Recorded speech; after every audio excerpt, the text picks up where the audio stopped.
பேசுவது நல்லூர் ராஜேஷ். திருவண்ணைநல்லூர் மங்களாம்பிகை அம்மன். மங்களாம்பிகை அம்மன் பார்வதியின் மறு உருவம். பார்வதி தேவி ஒரு தவறு செய்து பூமிக்கு வந்து சிவனை நினைத்து தவம் செய்யும்போது சிவன் திருமணம் செய்த திருமணஞ்சேரி என்ற இடம் அது. கல்யாண சுந்தரேஸ்வரர் மங்களாம்பிகை.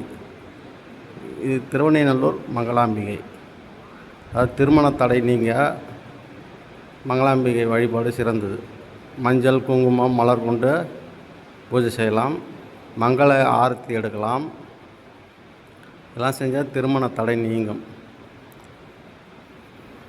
திருமணஞ்சேரி மங்களாம்பிகை கல்யாண சுந்தரேஸ்வரர் போல் இதுவும் மங்களாம்பிகை திருமண தடை நீங்கும் கடவுள். நன்றி, வணக்கம்.